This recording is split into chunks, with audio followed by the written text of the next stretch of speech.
Howdy, it is June 19th, 2024 as I record this, 11 o'clock Central Time, according to my computer here. And I just have seen some headlines and just wanted to comment on the failure of the West to understand how the world is going, particularly the leadership in the West.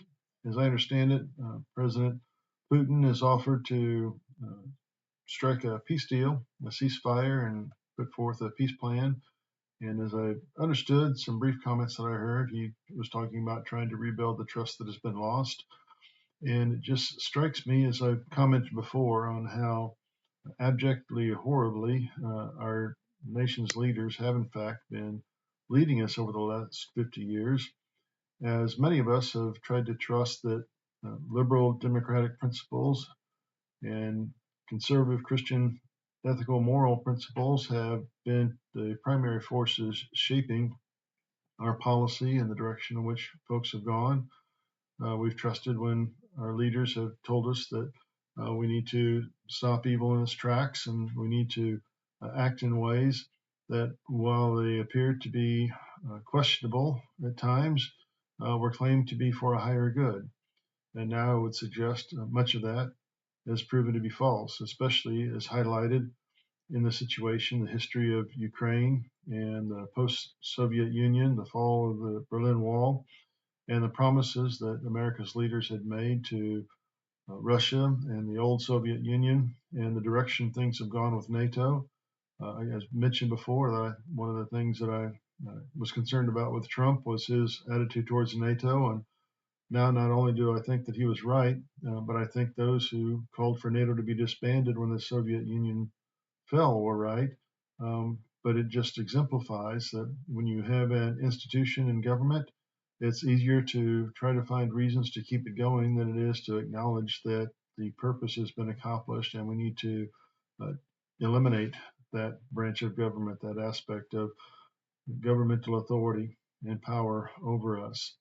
And so I just find it strikingly odd that the U.S. is in the position it's in today with leaders who have been in leadership, many of them for the last 50, 60 years, or policies that reflect the ideas of the world from the 1980s and 90s, when the world is very much different.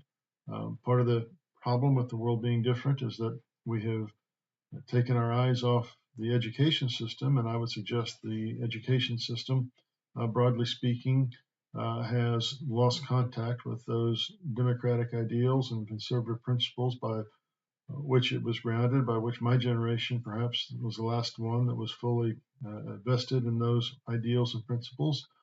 And in that context, we also have leaders who are supposed to be representing those principles, who, as it turns out, um, tried to adopt an ends justifies the means mentality, and that has failed miserably.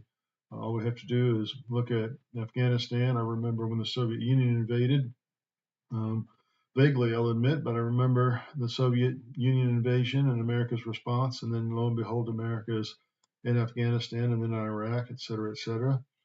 And I'm not suggesting that there weren't issues that ought to have been dealt with along the way, but I am suggesting very strongly that if we had dealt with things very differently along the way, many of the issues that have been used to justify our industrial military complex and our insertion of ourselves in every aspect of world politics would not have been necessary.